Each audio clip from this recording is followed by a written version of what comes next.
Hello दोस्तों, कैसे हैं आप सब। एक बार फिर से स्वागत है आपका अपने यूट्यूब चैनल एनी एग्ज़ाम में। आज की इस वीडियो में हम जेबीटी, पीआरटी और एनटीटी के लिए एमसीक्यूज क्लास 2 को देखेंगे, तो वीडियो के अंत तक जरूर देखिएगा। वीडियो पसंद आए तो इसे लाइक, शेयर और चैनल को सब्सक्राइब जरूर कीजिएगा। तो चलिए शुरू करते हैं और इम्पोर्टेंट क्वेश्चन की ओर आते हैं। तो सबसे पहला क्वेश्चन आपको स्क्रीन पर दिखाई दे रहा है। इसमें बोला गया है कि शिशु मृत्यु दर की गणना डैश की जाती है। तो शिशु मृत्यु दर की गणना किस पर की जाती है, ये आपको बताना है।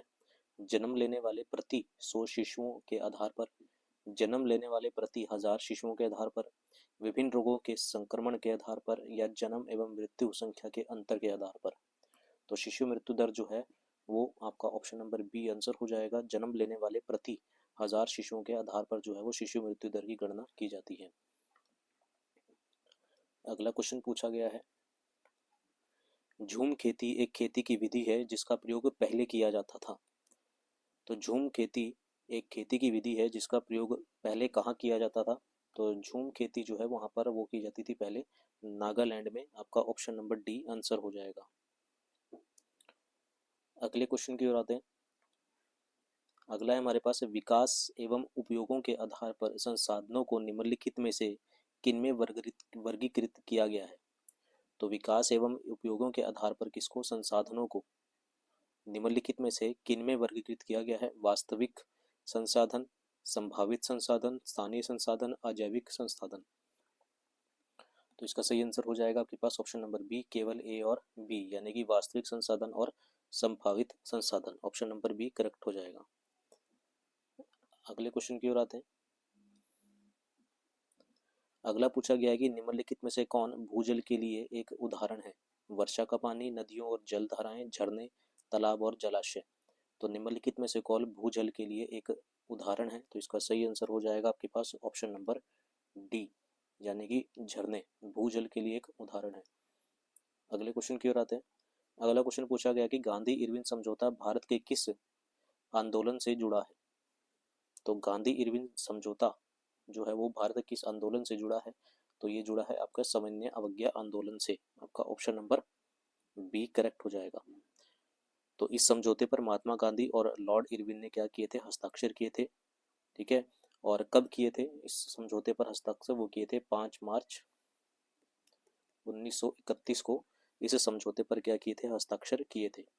आपका ऑप्शन नंबर बी करेक्ट हो जाएगा। अगले क्वेश्चन की ओर आते हैं।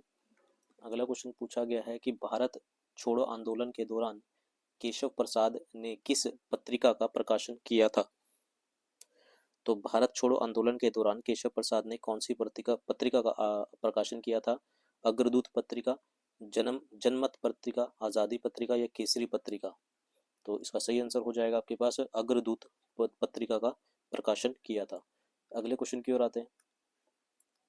कहता है कि गरीबी पर आधिकारिक आंकड़े डैश द्वारा एकत्रित उपभोग व्यय के आंकड़ों के आधार पर जनता को उपलब्ध कराए जाते हैं। तो गरीबी पर आधिकारिक आंकड़े आपका ऑप्शन नंबर सी करेक्ट हो जाएगा। योजना आयोग, जिसे हम नीति आयोग कहते हैं, द्वारा राष्ट्रीय नमूना सर्वेक्षण संगठन द्वारा एकत्रित उपभोग व्यय व्यय के आंकड़ों के आधार पर जनता को उपलब्ध कराए जाते हैं। तो ऑप्शन नंबर सी करेक्ट हो जाएगा। अगले क्वेश्चन की ओर आते हैं। कहता है कि प्रगतिशील आय कराधान सरकारी बजट के किस उद्देश्य को प्राप्त करने का एक तरीका है। तो प्रगतिशील आय कराधान सरकारी बजट के किस उद्देश्य को प्राप्त करने का एक तरीका है।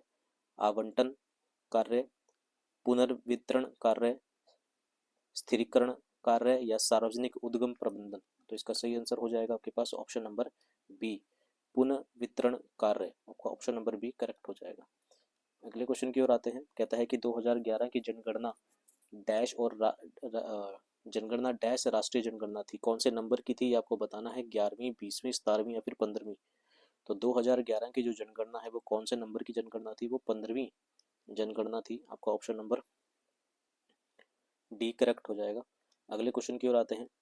कहता है कि गहन कृषि जिला कार्यक्रम यानी कि IADP वर्ष डैश में गहन कृषि विकास में पहले बड़े प्रयोग के रूप में शुरू किया गया था। तो कब शुरू किया गया था ये गहन कृषि जिला कार्यक्रम? ये शुरू किया गया था 1960 में। आपका ऑप्शन नंबर सी करेक्ट हो जाएगा। 1960 में इसे शुरू किया गया था। अगले क्वेश्चन की ओर आते हैं।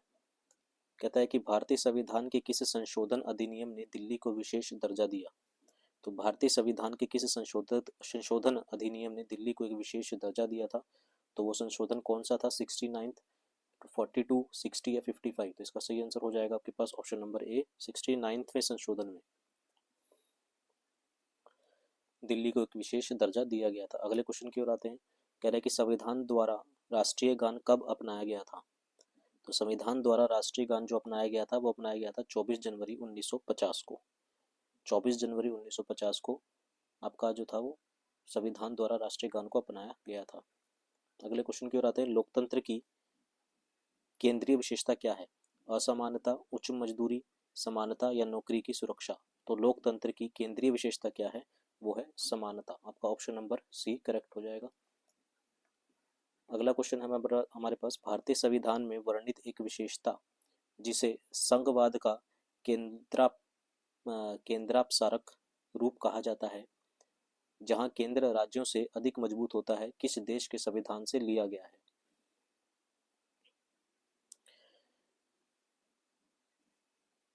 तो आपको बताना है कि कौन से देश से लिया गया। भारतीय संविधान में वर्णित एक विशेषता जिसे संघवाद का केंद्रापसारक रूप कहा जाता है, जहां केंद्र राज्यों से अधिक मजबूत होता है, ये कहाँ से लिया गया है? तो ये कनाडा से लिया गया है। आपका ऑप्शन नंबर बी करेक्ट हो जाएगा।